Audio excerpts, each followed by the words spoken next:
Acts of the Apostles, King James Version, chapter 25. Now when Festus was come into the province, after 3 days he ascended from Caesarea to Jerusalem. Then the high priest and the chief of the Jews informed him against Paul, and besought him, and desired favor against him, that he would send for him to Jerusalem, laying wait in the way to kill him. But Festus answered that Paul should be kept at Caesarea, and that he himself would depart shortly thither. Let them therefore, said he, which among you are able, go down with me, and accuse this man, if there be any wickedness in him. And when he had tarried among them more than 10 days, he went down unto Caesarea, and the next day, sitting on the judgment seat, commanded Paul to be brought.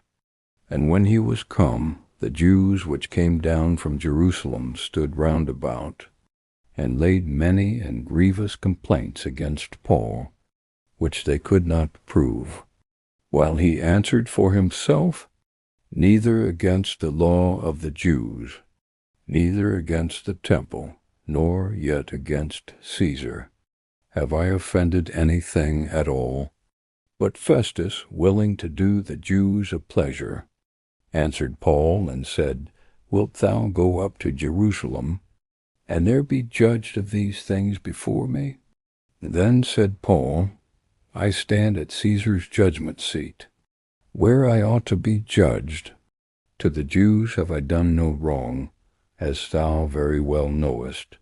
For if I be an offender, or have committed anything worthy of death, I refuse not to die. But if there be none of these things whereof these accuse me, no man may deliver me unto them. I appeal unto Caesar.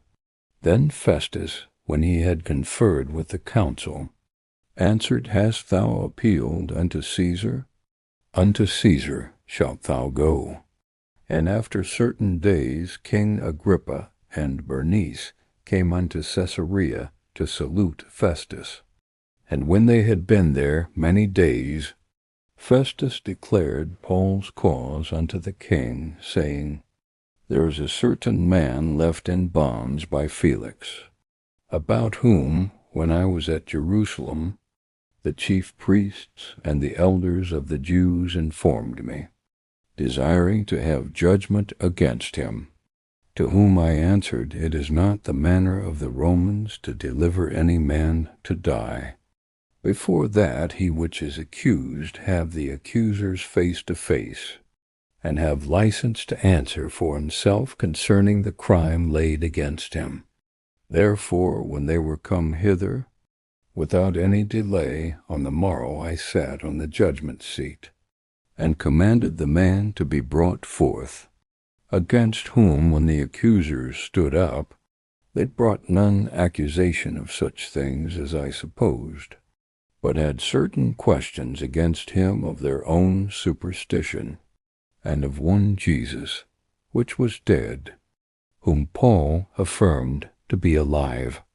And because I doubted of such manner of questions, I asked him whether he would go to Jerusalem, and there be judged of these matters.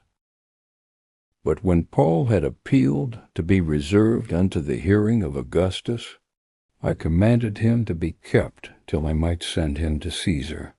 Then Agrippa said unto Festus, I would also hear the man myself.